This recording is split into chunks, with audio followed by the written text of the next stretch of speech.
Today the tour bids farewell to the Atlantic Ocean. Shore operations began in Saint-Gilles, and the M34 fleet was hauled and placed on trailers all throughout the day. The program was rigorous and efficient. Sails were folded and neatly stored.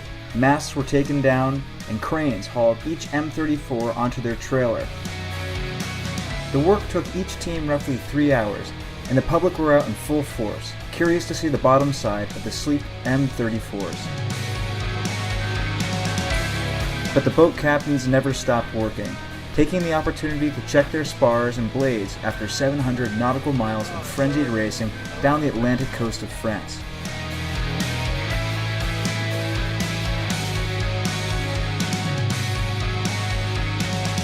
And now the fleet is on the road again.